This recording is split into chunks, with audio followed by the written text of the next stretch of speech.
Let us not forget everything that happens. It's by the will of Allah. Holy will. It's time to unite and stand, and we will be the best amongst men. It's not time to be extreme or duty unthinkable, but to stand together as one. Tune into Sunnah followers, stream it every day, various platforms. Trust me, you'll find a way. Sunnah followers.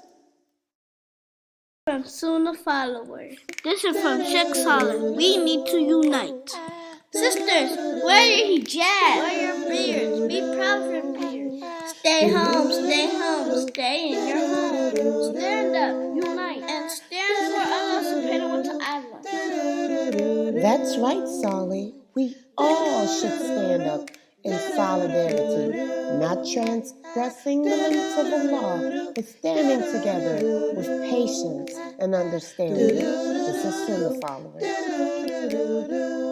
With dignity, humility, and balance.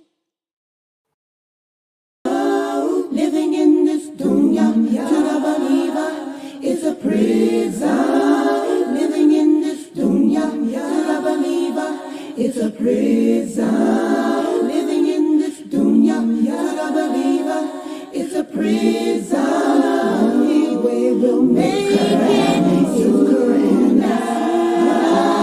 Living in this dunya, to the believer, is a prison. Living in this dunya, to the believer, is a prison. Living in this dunya, to the believer. All about the flavor. Flavor. 7-Up cake too. Flavor. Everything she got. Flavor. It'll be right for you. Flavor. Amina's peach cobbler. Flavor. 7-Up cake too. Flavor. Everything she got. Flavor.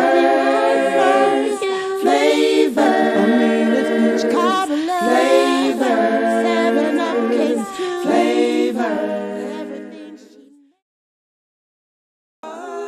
Assalamu alaikum. Please mark your calendars. Starting this Friday, March 1st, we will be replacing the 6 p.m. Eastern Aqidah class, Al-Wala Wal-Bara class, with a special program for the month of Ramadan. Please join Ustadah Laila Nasheeba for the first 7 days of Ramadan with a preparation course. Allow her to walk you every day after that with the fiqh of fasting. Don't forget, mark your calendars, and we're streaming it right here on Sunnahfollowers.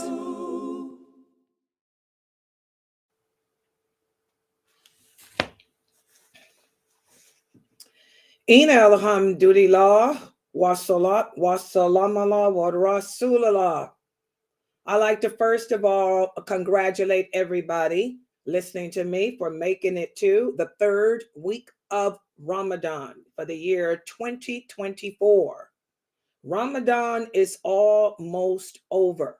Oh yeah, it goes by fast. And I want to congratulate all the new shahadas on making it this far. I want to particularly congratulate Sister Sandra. Sister Sandra has been sharing with me. First of all, she's embarked upon this journey of Islam, of trying to find her way back to Allah. And alhamdulillah, she had a bad habit, a nasty habit that she said she was unable to kick for the past 20 years. And that habit was smoking cigarettes. Subhanallah, she said when she first converted to Islam, nobody told her cigarette smoking was haram because most of the men in the mosque smoke cigarettes. Few of them do weed too. Okay. But alhamdulillah, when she started coming to my classes since this winter, when she joined to learn about the Prophet with Brother Mukhtar, my cousin Mukhtar, she's been coming to all of our classes, and she found out from me that it's haram. So she started wearing a Nicoderm patch the week before Ramadan. She took my advice. Her insurance covered it. She bought the Nicoderm patch, and mashallah, she's so happy. She said, Layla, it's already been the 4th week. She's almost done with the plan. The Nicoderm patch is a 4-week plan. She said that this is her last week, and she said it really worked for her. She says she has no desire to touch a cigarette whatsoever. She said she hates the thought of it, the smell of it. You know, the yellow walls in her house from smoking, that nicotine leaves yellow walls. So she's going to paint her house now, the walls in her house, the yellow fingernails. She says she doesn't have to polish her nails now. I mean, unless she wants to. Before, she kept her nails polished because she was trying to hide the yellow stains, because she said she smoked almost 2 packs a day. And she said that one of the things that she's done, and I'm so proud of her, is, and this is a good idea for all the people who are trying to quit smoking. She said the money that she would spend, that $2 a day, that she would, that $4 a day, because she said she smoked 2 a day, that $4 a day that she would spend on cigarettes, she puts it in a zakat box in her house. Remember, I told you guys at the beginning when I did my Ramadan prep class, have 2 boxes or 2 jars. 1 jar for the mistakes you make while you're fasting. The other jar is the charity zakat jar. So she says she's been putting $5 every day in the zakat jar. And she said, you'd be surprised how much money is in there now. And she can't wait to turn that in to the masjid at the end of Ramadan. And let me remind everybody, because she asked me this, zakat, your zakatul fitr. We're going to talk about that later on in this week. The zakatul fitr that you pay on behalf of everyone in your family that you're responsible for, that goes to the masjid. You cannot donate that to my website. Zakatul fitr must be food. And I am not an organization that hands out food. I am an Islamic organization that teaches Islam. I am an Islamic university. I am a dawah institution. So I can receive zakat. I can receive your regular zakat, but I cannot receive zakatul fitr. Okay, because that's food that has to go to, you can give it to an organization that provides food. Like, say, for example, the mosque. Your mosque has a food pantry. You can give it to them, but not to my website. I had to explain it to her. Regular zakat, your yearly zakat, yes, we welcome that, because we fall in the category, the 8th category of fi sabilillah. And I did put out, since people don't accept hadiths anymore, all these scrubs care about is a fatwa, especially from Saudi. I put out fatwas that show that all the scholars agree that dawah, like what I do at this website, no, I am a non-profit organization. We here at Sunnahfollowers, we are a non-profit organization. We are a 5013C, and we get no support from the government at all. There's no funds that the IRS, that the government can give my website, because I am about nothing but Islam, teaching Islam to the Muslims around the world, free of charge. So this website falls in a category of fi sabilillah, and I pronounce it correctly, fi sabilillah. Okay, so you can send your yearly zakat here, but not the zakatul fitr, because that's money that goes for food. I don't feed nobody. I just teach you. So give the zakatul fitr to your local masjid. And I'm so proud of you, Sister Sandra, because mashallah, I know how hard it is to stop smoking cigarettes, because nicotine, They say nicotine is more addictive than crack is. It's more addictive than cocaine. It's more addictive than heroin. It's easier to stop smoking crack than it is to stop smoking a cigarette, because that nicotine high is only 15 minutes and you want that 15-minute high. Okay. So I am so proud of you. Kudos to you, Sister Sandra. Welcome to the world of being able to breathe better. That dirty cough should be gone. You won't smell like stinky cigarettes when you go around people. So I'm so proud of you, sweetheart. And continue to hold on to my website, continue to come to my classes. And for everybody else, I'm going to get serious here.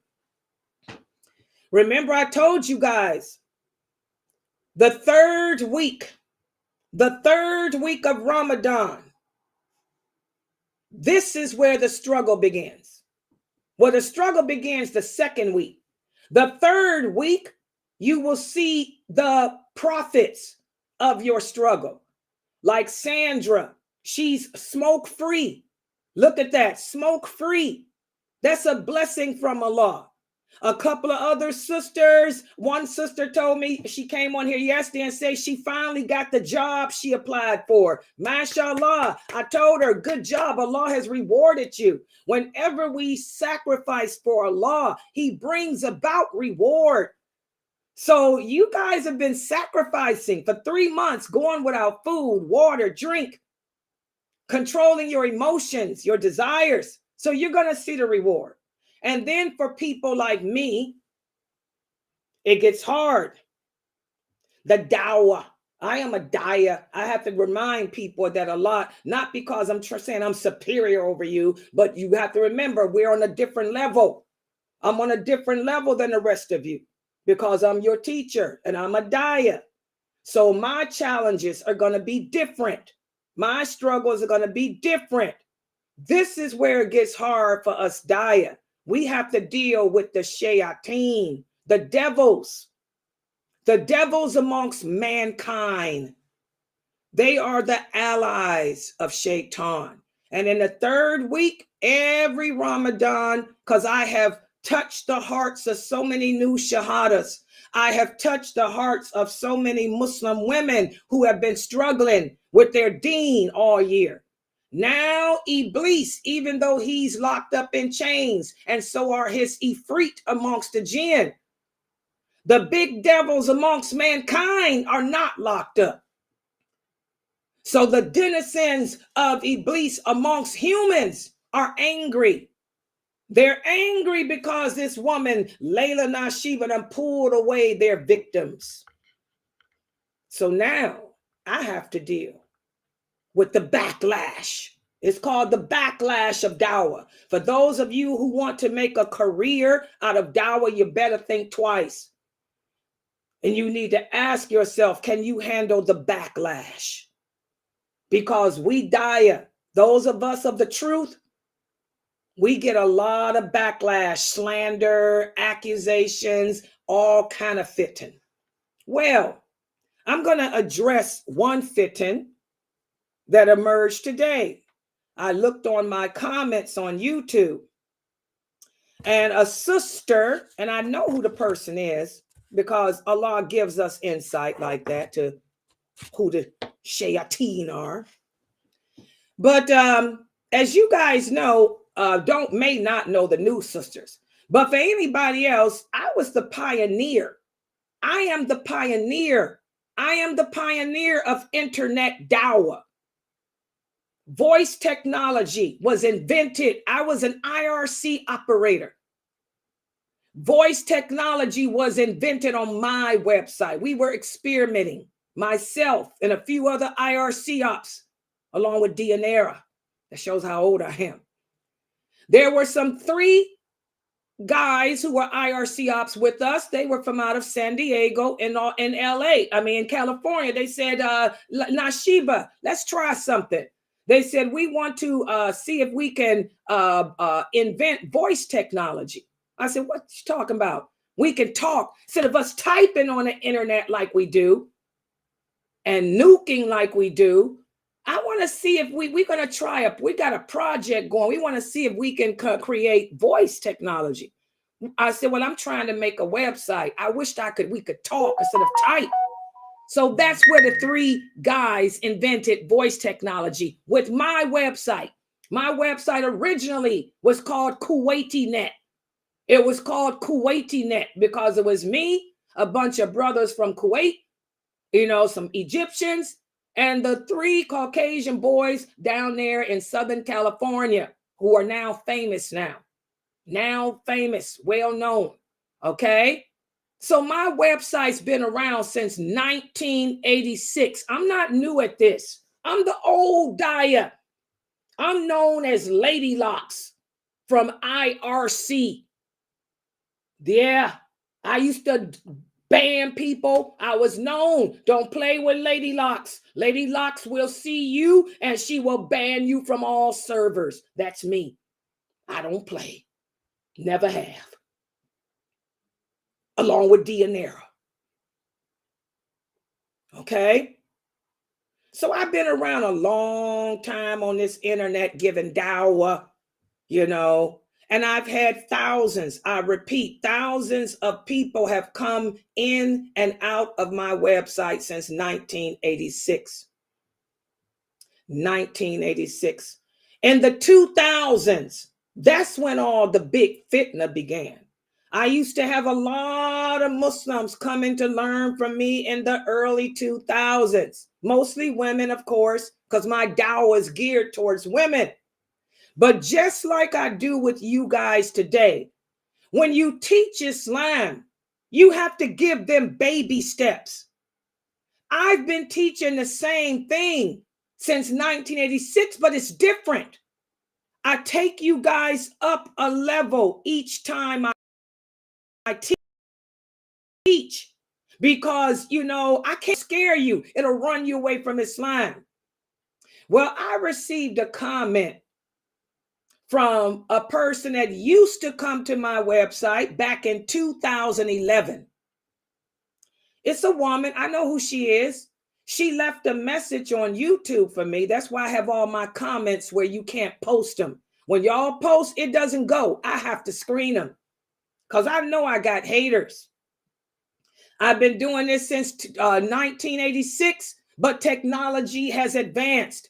The competition is bad. There's a lot of non-Muslims out there. There's a lot of Muslims out there, all claiming to teach about religion, teach about Islam.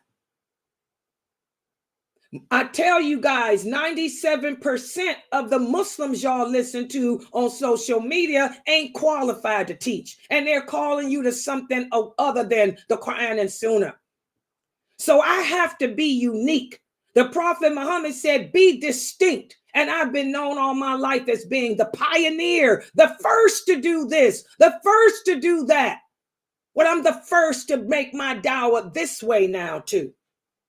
Now in 2024, it's all about copyrights.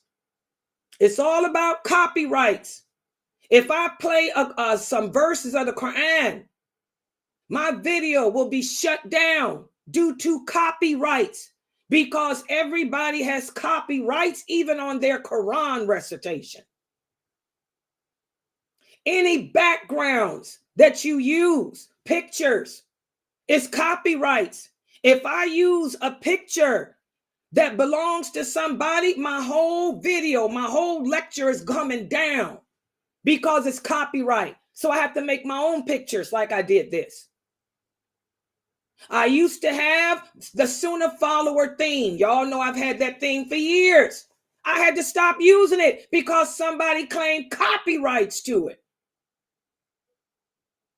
So when I started going on YouTube last year, the year before last, I said, everything is copyright. What am I going to do?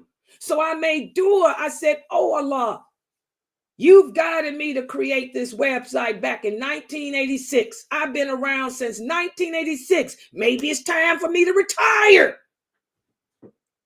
because all my stuff is getting blocked. I said, oh Allah, guide me. Show me what to do. I need help. I need help. 2 weeks later, my Rough Rider came. I don't know her, didn't know her. She came to my thread on YouTube. She said, oh my God, this dawah is real. And she joined the Zoom room. Come to find out, she used to be a professional singer. She's a Rough Rider. But she gave it all up because of Islam. So I said, Allah answered my dua, and I tell her to this day, I say, Geechee, you are dua that Allah answered. She makes all my jingles. So now none of my videos are blocked. None of my videos are striked. I have copyrights to my stuff. So I had to take my things down. Everything that you hear is by Geechee and the children. Geechee and her children. They make my jingles. So yesterday, I received a comment from somebody. I know who she is. She said, back in 2011, when I used to come to your classes, you told us that it's haram to sing nasheeds and stuff. But look what you doing today. Jealousy is a trip, ain't it, guys? First of all, I'm going to keep it real. Back in 2011, that was the worst time of my dawah. You want to know why it was the worst time of my dawah? Because number one, I never used video. People never knew what I looked like. But from the way I speak, they thought I was a Black African-American convert woman that don't know nothing about Islam. They treated me terribly because you know how racist people are towards African-Americans.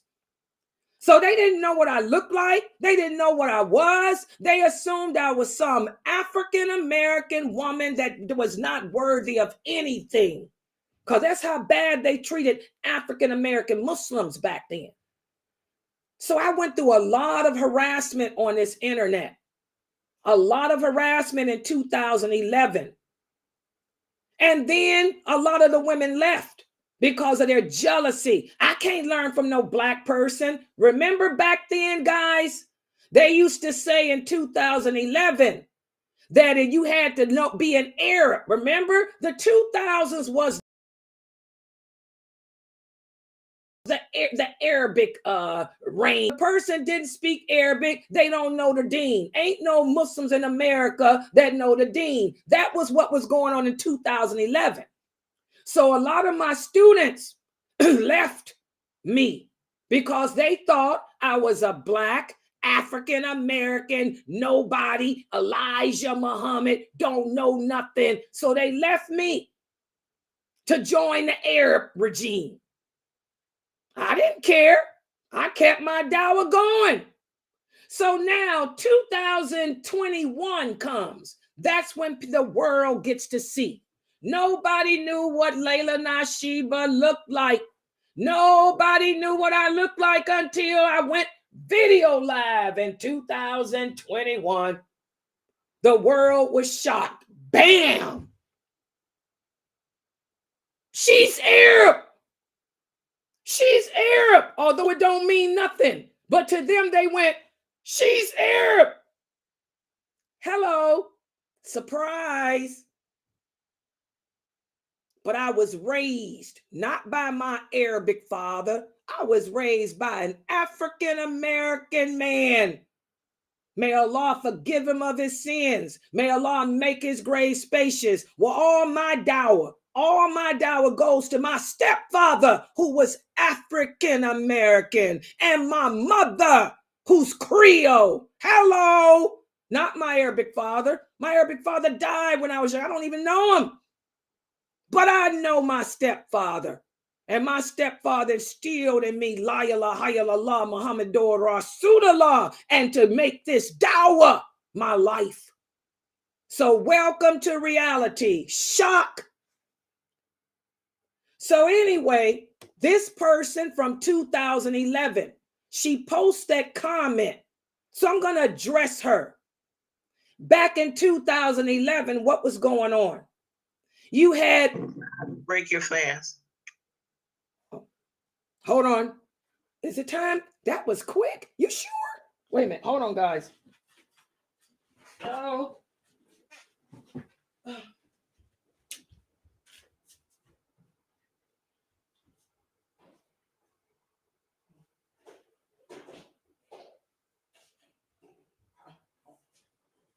Okay. Sorry. Break the fast. Good. So, back in 2011, what was going on? Remember, that was the Nasheed dynasty. All these Arabic songs. It was all about Arabic, remember? Arabic songs. A lot of people were doing away with music, and they were replacing music with Arabic songs. Oh, yeah. They called them Nasheed. Don't know that Nasheed means poetry. But these songs had music in them. Music, people singing, because they singing about Allah is supposed to be lawful. So I had to let the Muslims know, just because a person is singing about Allah does not make what they're doing lawful. Music is haram. Y'all can't listen to this music. I don't care if they singing about jihad. I don't care if they singing about Allah's Akbar. It's music. It's haram. It's haram. Music is haram. That's what I was teaching back in 2011. And I also always told you guys, one of the signs of the last hour, the prophet said, female singers will appear. These are women who make a living out of singing. Learn the hadith. If this sister had not left me because she thought I was a black African-American Elijah Muhammad, nobody, had she stayed with me and continued to grow and learn from me, she would have learned the meaning of those hadiths. One of the signs of the last hour, it's already happening. Female singers, women making money, women making money, women making money off of singing. We got Muslim women who put out CDs, who put out albums of the Quran, singing the Quran, singing nasheeds with music. That's what that hadith is talking about. So now that I broke that hadith down, let me take it personal. One thing about Laila Nasheeba, I've been around on the internet since 1986 doing this. I don't care what y'all say about me. You can attack me verbally all you want to. I don't care. But don't mess with my students. I've always said that. Don't mess with my students. You can say what you want about me, but you better jump back from my students. I don't let nobody slander or attack any of my students. I'm like a mother hen over their chickens when it comes to my students. Y'all understand that? The sister that does my nasheeds, and sometimes she does them with the children, she ain't getting paid for it, number one. Number two, she's doing it for the sake of Allah, fi sabilillah, because were she not doing it, my videos would be blocked. And that's what the shayateen want. Oh, the shaitan doesn't want my dawah to get out. They want me to not be heard. She's doing this fi sabilillah, for the sake of Allah. She's doing jihad, just like me. I'm doing jihad, teaching. She's doing jihad to try to get the attention here. We got to do what it takes to bring the attention here to the true dawah. You sisters are mesmerized by beards, beautiful eyes, sexy Arabic voices. Well, guess what? I have to fight against that. So I'm trying to appeal to your heart through words, without getting copy strike down. So keep my students out your mouth. And you should have stayed with me in 2011. Because also in 2011, I had a little boy. Do y'all remember this? There was a little boy who was an orphan. He was from Algeria. He was Arabic like me too. He knew I was Arabic. He used to join my classes, and he had a dog. And remember, the people were telling him to get rid of his dog. You can't have a dog. That dog is all that little boy had left from his family that was killed in Algeria. It was a guard dog. And remember, the people asked me, Layla, why ain't you telling him to get rid of his dog? Y'all remember when Sheikh Morsi came in and took the mic? He said, because you don't run people away. There's other things to focus on than a dog. This boy is an orphan. He lost his parents. He's living by himself in Canada. All he has is that guard dog. You people need to get up off of it. There's an art to dawah, just like with Sandra. I knew Sandra smoked. When Sandra first started coming to my classes back in the winter to listen to Mukhtar, I didn't come at her and attack her and tell her she going to hell because she smoked cigarettes. I had to build her faith up in her heart. I told her, keep coming, keep listening, keep learning. Now, 6 months later, her faith is strong. Her fitra has been ignited. That's when I told her, by the way, Sandra, you know you got to stop smoking, right? So we have to, there's an art to dawah. There's an art to dawah. The Quran wasn't revealed in one day. Allah didn't make alcohol haram day one. When the Muslim companions, when they fought the Battle of Badr, many of them had alcohol in them. He made alcohol haram after that. You have to take baby steps. And had this sister stayed with me in 2011, she would have learned that. She would be like Amina Fresno now, who's still here. She'd be like Faiza, who's still here. She'd be like Nortor and her sister, who's still here. You abandoned me. You left my website, so you're twisted. Evidently, all you know about Islam is what I taught in 2011. So that means you ain't got but a quarter of what I teach. You should have stayed, sister,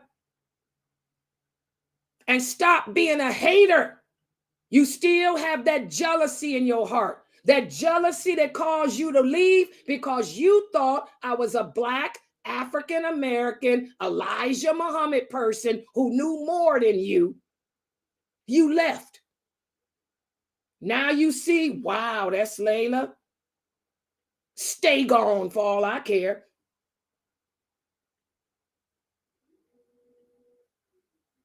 So I had to address that. And I want you guys to know it's baby steps. You don't come out at no new shahadas telling them this is haram, this is haram, this is haram. But with music, that's different. What Geechee is doing for my website, she ain't getting paid a penny for it. She's doing it for fi sabilillah. She is a jihadist. She's trying to bring the people here to listen to me through a lawful means because the competition is tough. I got innovators. I got deviators. I got kafirs. I got haters to deal with. Get up off of her. Jealousy, that's a hard pill for a woman to swallow. Women, y'all see why Allah says there'll be more of us in hell than men? We're jealous. You jealous of Geechee?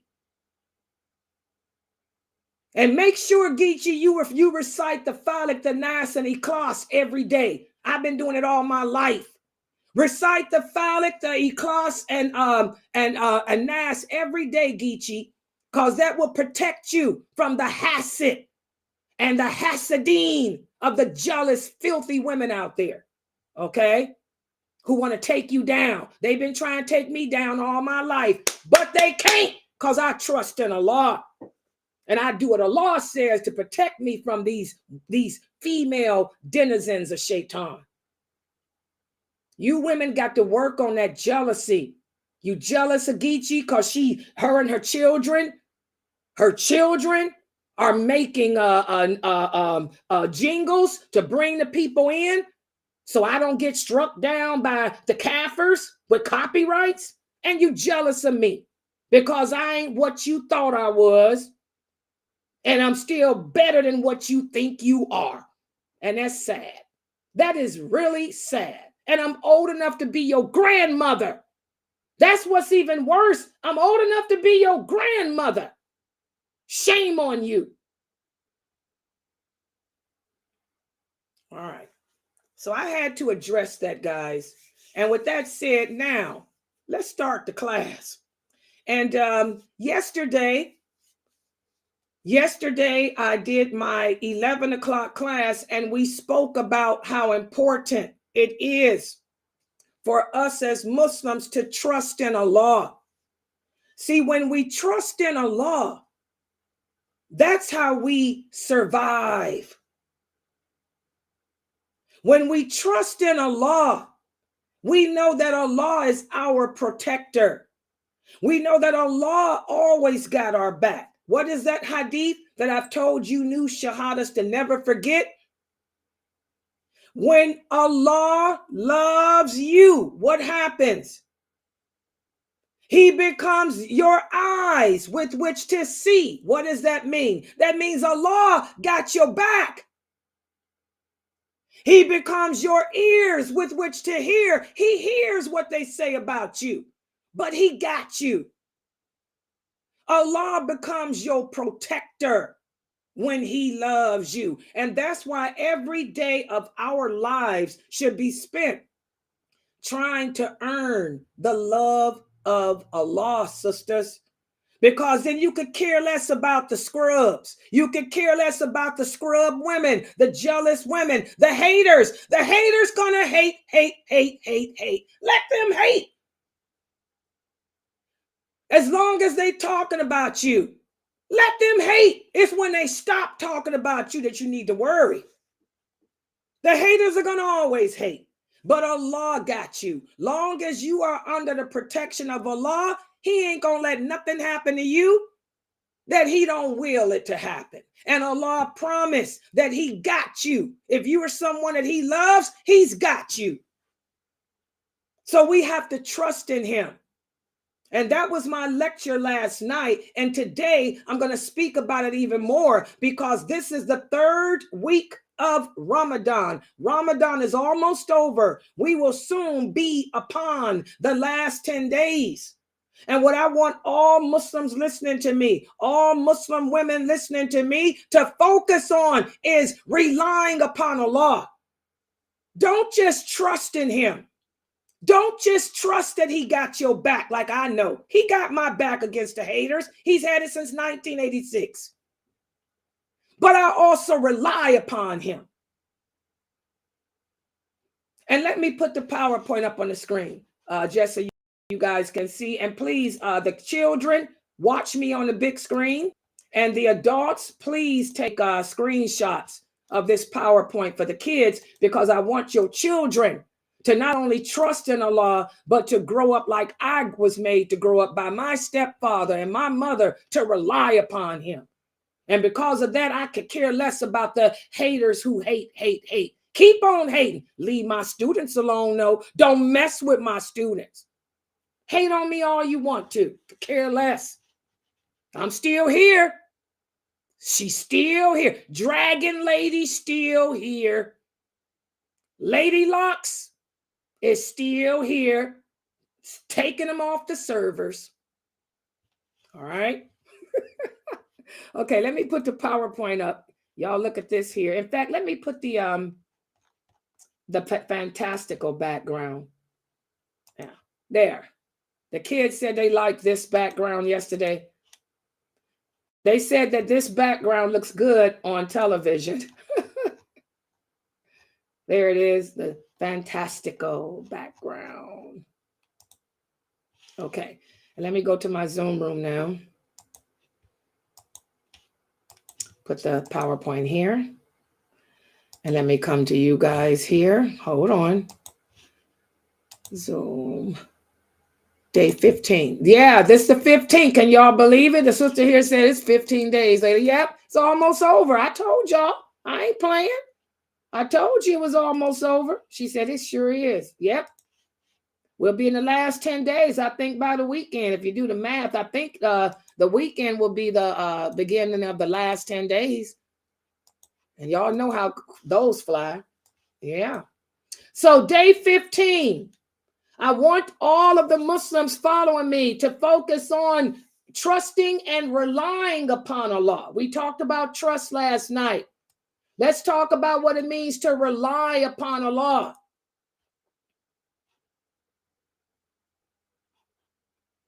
The true believer, he sees reliance upon Allah as a religious obligation.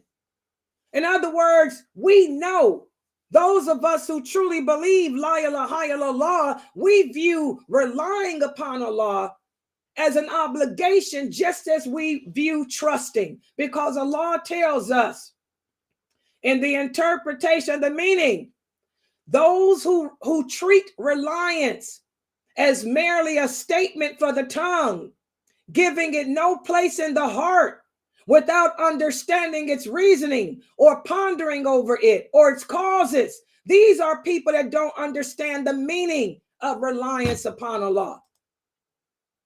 These are people that abandon doing good deeds. These are the people that abandon changing the condition of themselves. You guys are spending Ramadan. You recognize your strengths and your weaknesses, and you're working hard to change yourself to a better person. But there's other Muslims out there, like the one that posted to me on YouTube yesterday. They think that they got it all together. Instead of them doing good deeds, they're busy trying to find fault with others. Instead of them working on changing the condition of their self, they're trying to critique others. They're accepting their life as it is, saying whatever will be. And they think that's reliance upon Allah. And this is a big problem too amongst a lot of my Arabic associates. You might come upon a lot of Arabic brothers or Arabic sisters who say whatever will be. They'll misuse what it means to believe in the qadr of Allah. Well, since Allah already decreed it, what's the point? You know, you don't want to be around those type of people. They chalk everything to be based on the qadr of Allah. And this is not the way to define or determine reliance upon Allah. Like I tell you, even a lot of the Arabs don't understand the qadr of Allah. Allah does not make choices for us. We make our own choices in life. Allah just knew what our choices would be. And because he knew what our choices would be, he already knows who's going to be in paradise and who's going to be in hell. And he's going to put you there as a result. But he didn't choose it. You chose it for yourself. Even a lot of Arabic people don't understand that. That's why a lot of the Mu'tazila are amongst the Arabic people. Okay? They chalk everything to be based on the qadr of Allah, and they do nothing to change the condition of themselves. True reliance upon Allah involves doing the following things. Number one, obeying his commands. Number two, seeking the use of all the necessary means required for every deed and action that you undertake. Number three, no greed, no jealousy. How can you rely upon Allah if you're jealous of other people? How can you rely upon Allah if you're a greedy, selfish person? True reliance on Allah entails applying all causes and means to attain success. And then you'll get a response from Allah. So for every Muslim, reliance means to do and to hope. It means actions that are pleasing to Allah with hope of his reward, along with that peace in your heart and soul. You got to rid yourself of greed, rid yourself of jealousy, rid yourself of all those barriers that we talked about, the barriers of the heart that surround your fitra, You will never be able to rely on Allah if you can't get rid of those bad emotions of the heart like jealousy, greed, selfishness, anxiety, and all of that. Everybody understand that? So, the true believer knows that Allah's law works through existence. So the believer prepares the means necessary for his actions so he can do them correctly. The believer never thinks that the means are itself adequate. No, he's got to follow it up with actions. Remember, the Prophet Muhammad sallallahu alaihi wasallam taught us whatever is in the heart is going to show through your actions. If you truly believe in Allah, then you will pray your prayers. If you truly believe in Allah, you'll be fasting Ramadan. If you truly believe in Allah, you will wear hijab. You just don't say you believe in him. So you have to actually follow up that belief with actions, because that's where your success lies with Allah. Does everybody understand that? I'm trying to break this down, you know? So all of us, just because we say we're Muslim is not enough. We're going to have to prove it. Allah wants us to prove it. So Allah is going to send trials. He's going to send tests to us. And when the true believer has a hardship in life, this is how he behaves. He knows that to think that something other than Allah can harm him or benefit him is disbelief. For example, me. I've been giving dawah since 1986. I got a lot of haters. A lot of women are jealous of me. A lot of women hate me. They're jealous, racist, all of that. But do I care? No matter how jealous they are, no matter how much they wish that I would die and go away, I'm still here because they don't have that power. Nothing can harm me. Nothing can benefit me unless Allah allows it. And I know that I'm doing good. I know that I've devoted all my life to Allah. I've been giving dawah since I was 12. My whole life is Allah. So I know Allah ain't going to turn his back on me. I know Allah ain't going to let those haters take me down or take me out. So I'm still here. I'm still here despite the fact that these women been wishing otherwise. So the believer knows that no one or nothing can harm them or benefit them unless Allah allows it. Also, the believer knows that Allah will provide resources for you to help you to attain what you need. I gave you my example. When I started going live on video in 2021 and the world finally got to see the woman behind the voice, they were shocked. And then the kafir, they started blocking my videos, taking my videos down, copyright here, copyright there. She used this picture. She used that verse of that Quran that from this person. So what did I do? I made dua. I said, oh Allah, if this is what you want me to do, if you want me to continue my dawah, show me the way. And Allah sent Geechee. Allah sent a professional Geechee, to help me to get through the copyrights. And Allah also sent me the ability to learn how to teach myself to make my own backgrounds, which I do. So Allah will provide resources for us to help us to attain what we need.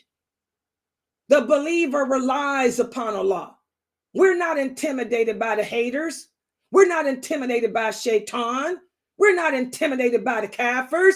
We trust in Allah and we know He will provide resources to us to help us in what we need to do. So the Muslim uses the resources that Allah sends to them while calling upon Allah's help to attain His aims, like I've been doing, like all of you should be doing. So this is how we survive our hardships. Whatever trial you get in life, sisters, you call upon Allah. Trust that he got your back. Rely upon him. Know that can't nobody take you out. Can't nobody take you down. Can't nobody do nothing to you unless he allows it. And he will send resources to you and help to you from sources you never imagined. And once you achieve this way of thinking, that's where your confidence comes. A lot of the kids say, why is it that Sister Laila is so strong and confident?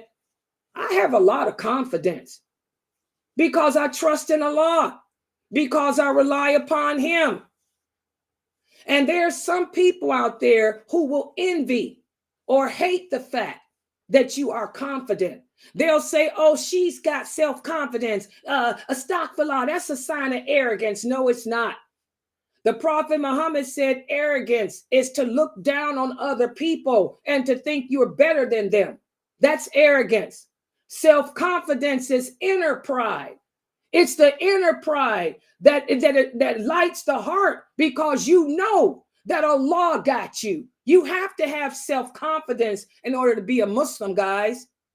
Self-confidence entails having confidence that Allah will help you to get to wherever you want to be in life, that Allah will protect you. That's confidence. If you know that you under Allah's protection, you fear nothing but him. Nothing but him. So we have to work on self-confidence. My new shahadas, some of you are afraid of what the kafirs think about you. When you learn to trust in Allah and rely upon him, what the kafirs think won't matter. Just like it doesn't matter to me what these Muslims think. They thought I was a black African-American Elijah Muhammad person for years. And I let them think it. Who cares? It's their problem. Okay? So, this is how we attain righteousness, guys. And that's what Ramadan is all about, trying to reach that level of righteousness with Allah. In order to reach that level of righteousness, you have to trust in him. You have to rely upon him. Okay? Listen to what Allah says in the interpretation of the meaning. Put your trust in Allah, who never dies. Allah commands us to do this. Also, Allah says in the interpretation of the meaning, they said Allah is all we need and he is the best disposer of our affairs. Allah is talking about the companions. When the companions fought the battle of Badr, even though they were outnumbered, they said, we don't care. Allah is all we need. We don't need nothing else but him. And they got victory as a result. Also, Allah says he loves those who put their trust in him. Again, and that's what it's all about. Trying to get Allah to love you, because Allah has promised he will never allow the hellfire to touch a person that he loves. And I want you sisters to also ponder this. The Prophet, wait a minute, hold on for a second. Okay, hold on for a second. Hold on, guys. This is my Instacart. Now, y'all know I set them to come at 9. And look, here they are. Hold on. Okay, hold on.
I tell you guys, the third week is the hardest week for Daya. Now, this is a new girl. First of all, she's delivering it early and she's lost. Don't know how to find my building. So I just told her, let's hope she can find it.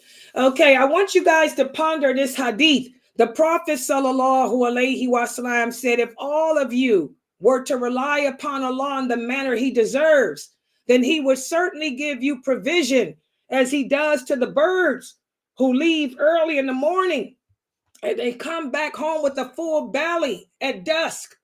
And this is what I tell you guys, subhanAllah, don't worry about how the rent's going to get paid. Don't worry about how the bills are going to get paid. Trust in Allah. And I did a lecture on that. As long as you are living, Allah will cause us to survive. Don't worry about how I'm going to pay the bill, where the food going to come from. You're living, aren't you? Allah will find a way. And this is why whenever the Prophet Muhammad, and by the way, a lot of you are into specific supplications. This is a specific supplication you can teach yourself. Whenever the Prophet sallallahu alaihi wasallam would leave his house, he would say, in the name of Allah, I trust in Allah. There is no power or might but in him. He would say that whenever he left the house, and he would be protected. Okay, and ponder this for a second. I think this is the girl at the door. Look at that hadith. Make sure you guys, I wrote the English there too for y'all to learn how to say it in Arabic.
just sit right here on the floor.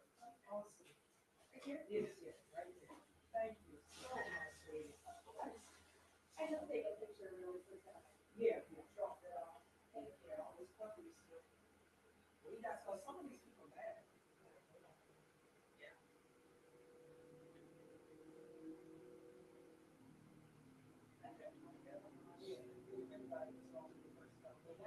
We'll figure it out, man.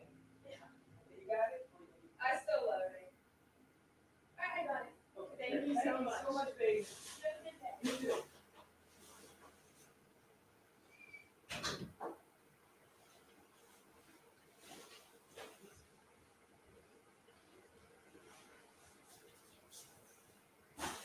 Okay. I'm sorry, guys. She's a little college girl. I gave her a little extra tip. She's a little young college girl. She says she never been up in these apartments before. She got lost. She's cute. I told her, be careful out there delivering at nighttime. Have her some mace with her.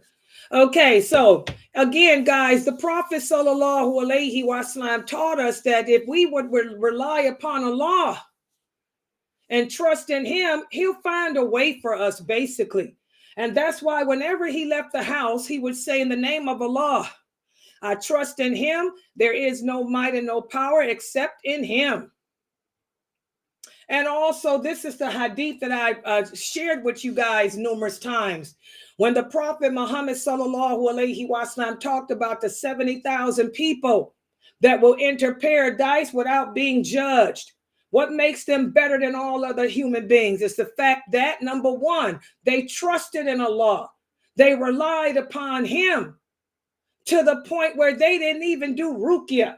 They didn't even do ruqya over themselves. When they got sick, they trusted in Allah, that Allah, would take care of them. They didn't practice cauterization. They were not superstitious.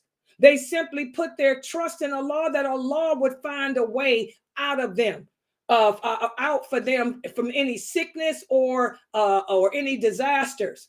When they became sick, they would take their medicine, something that Muslims don't do today. When they became sick, they always took the medicine that the doctors gave them, and they trusted in Allah.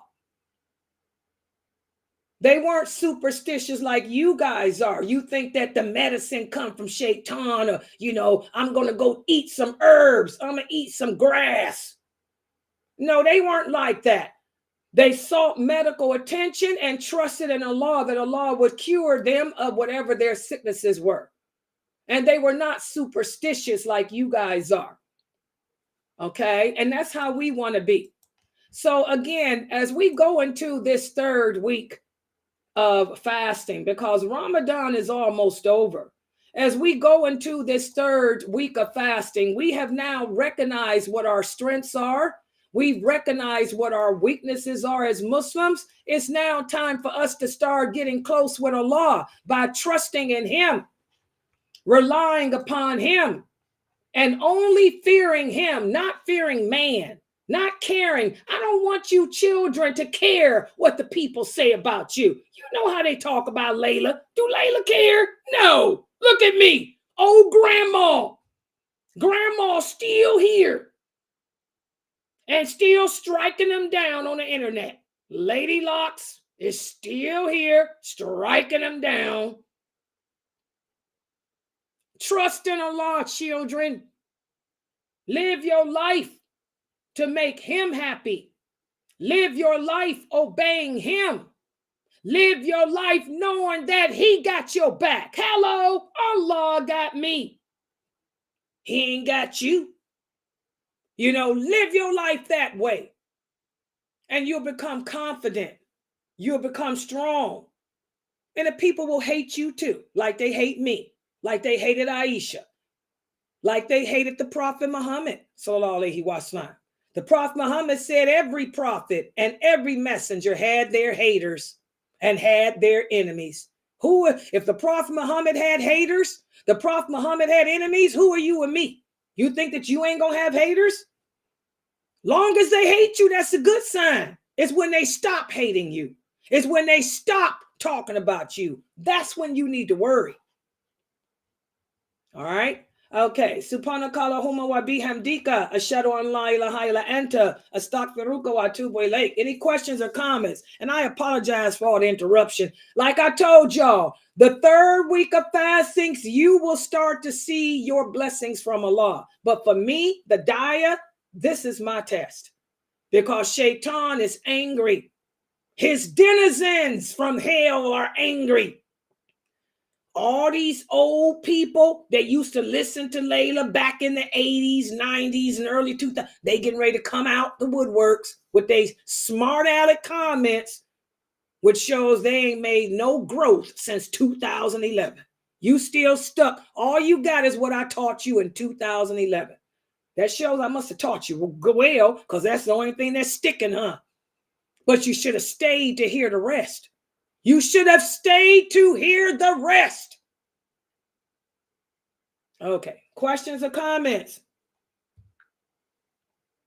Yeah. I ordered some Gatorade, Mom. My mother asked me, did I get the Gatorade? Yep, I got the Gatorade. They just delivered it. My mother's watching. Did you get your Gatorade? Yeah, it's on the floor there. I got the purple kind. 0, the purple kind. And my water. Yeah. Zoom room, no questions, no comments. Okay, I'm gonna log back in at 11 for the class at 11, which is the articles of belief. By the way, did y'all see what I posted up? I posted up the pages. Let me look at it. Make sure you guys, we're reading pages 52 through 54. Okay, yeah, I got to fix it. 52 through 54, guys, of the book Articles of Belief by Sheikh Muhammad Saeed Atlee. Yeah, pages 52 through 54 of the book Articles of Belief by Sheikh Muhammad Saeed Atlee. That will be at 11 p.m. Eastern Standard Time. Yeah, that's going to finish up where it's talking about the belief in the prophets, alayhi salam. Yeah. Any other questions? Let me look over here.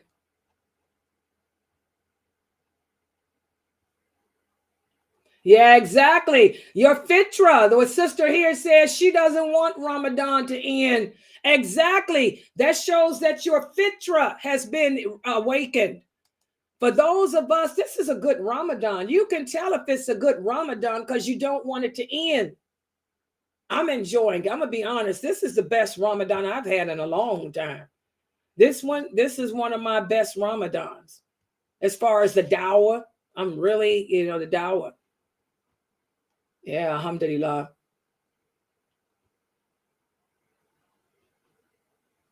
Okay, Ahmad's sister said they have jaundice. How did y'all get jaundice? What's jaundice? How did they? That's a third world disease, ain't it? What? Pfizer? Where's my nurses? How did he get jaundice? Ain't that a third world disease? Do people get jaundice still? I thought only babies do. What's up with this? Ahmad and his sister got jaundice. May Allah make it easy. She said her brother's condition is worse. They got they're in Pakistan. Jaundice? It's not hepatitis, Malika? So what do they got? Do we call it hepatitis and they call it jaundice? Is that what it is, Malika? Hepatitis. Do they treat it? Okay, I'll make dua for brother Ahmad and his sister. Hepatitis, jaundice. What's up with that? Where's Pfizer?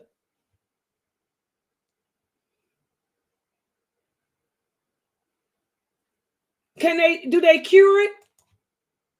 Jaundice is that disease where it's like infections of the liver that they put the babies under the lamp Well, in this the is, sun. yeah, but this is Ammon. He ain't no baby.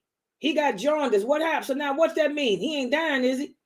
His liver. No, he needs to get some sunlight. That's what he needs to do. That happened to me.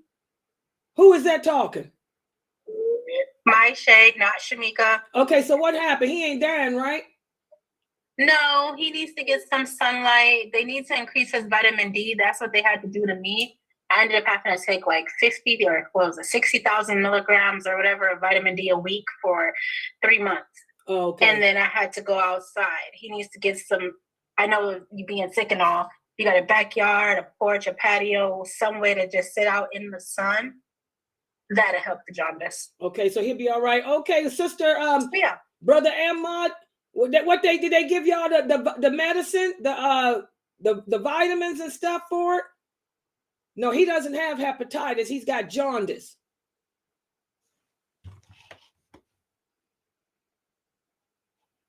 Yeah. Lord have mercy. They said not hepatitis, just jaundice. If they didn't, he can go and request it, but they should have done blood work to see that he's severely deficient in vitamin D and K and given him the vitamins right then and there. Okay. So he's just gonna, well, that's what same would happen to me. You know, that happened to me. I had to take I'm on vitamin D and D3. I take how many 4,000 something milligrams of D3. Yeah, once mine went down, they lowered it, but since I was so deficient, I was taking like 60,000. Yeah, and I had to do it every week for 3 months. Yeah. Yeah, I have anemia too. That's me too, Goldie. Goldie, I'm anemic. I stay anemic. That's always me. Yeah. Subhanallah. Wa alaikum salam. You guys just broke y'all's fast. Yeah, I broke my. Oh, here's Ammon. Oh, they're testing she said they're testing him to see if he's got hepatitis. Okay. Did they give him some medicine to take? And you too? Did they give y'all both medicines to take?